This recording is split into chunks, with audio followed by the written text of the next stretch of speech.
So right now I am at the Mingo Creek Church. This is the headquarters of the Whiskey Rebellion from 1791 to 1794.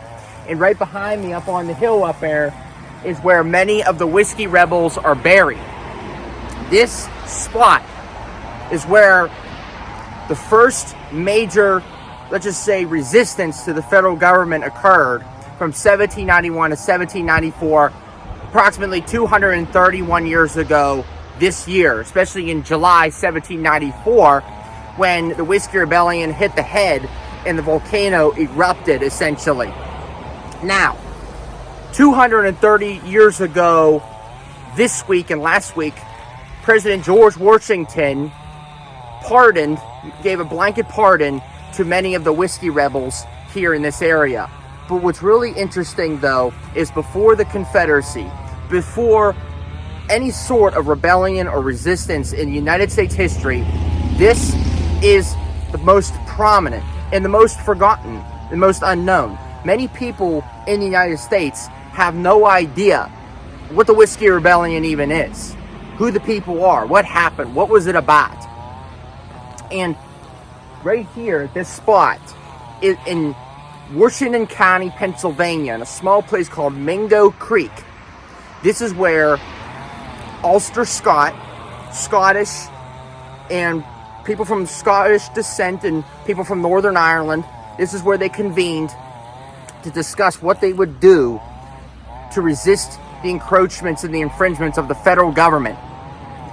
At that time, people in this region depended on whiskey, the whiskey stills.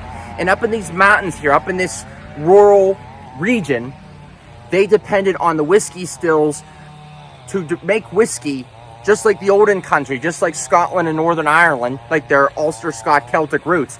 They depended on whiskey as trade, as essentially currency. That's how they made money. That's how they traded. That's how they bought food and bought supplies to survive in these rural environment.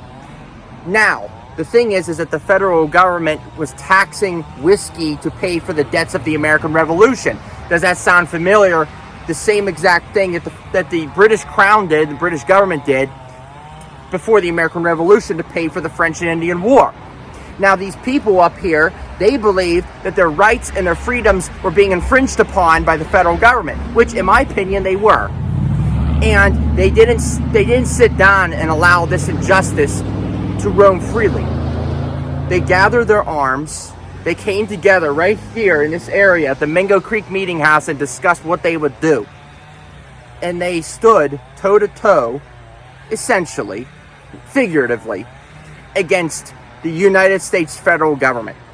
And they made history right here at Mingo Creek, Washington County, Pennsylvania. This is a marker for the Mingo Creek Meeting House. It says here, it was organized in 1783. This pioneer congregation first worshipped in a 50-foot square log building with rough benches for seats constructed in 1786 on the site of the present Manse? No. The first pastor, Dr. Samuel Ralston, was born in Northern Ireland of Scotch parents and received his education at the University of Glasgow, Scotland. He was installed as pastor in 1796. The present church was built in 1831, dedicated 1968. So for many Indians that don't know, the Mingo Creek Meeting House is where the Whiskey Rebels congregated. Not only did they congregate for situations like that, but the meeting house in Scotch Irish or Ulster Scot terms, back in the olden country in Northern Ireland and Scotland and the Celtic traditions, the church or the meeting house in general was not only used for worship, it was used for judicial cases, marriages, disputes, debates. I mean, you did everything at the meeting house. Everything in the community was done there. So during the Whiskey Rebellion 231 years ago this year, or even in 1791 to 1794, the Whiskey Rebels in this area in Washington County congregated at the meeting house to discuss what they would do, what the further plans were throughout the meeting and throughout the course of the events. And it just shows that how prominent their Ulster Scot Celtic roots were. That even though they were distant from Europe and distant from their homes in Scotland and Northern Ireland, they still conducted the same traditions, the same principles and practices, even in the American colonies, which is very awesome. And it's very cool that this is here to give you a little bit of education and give you a little bit of biography about the Mingo Creek Meeting House.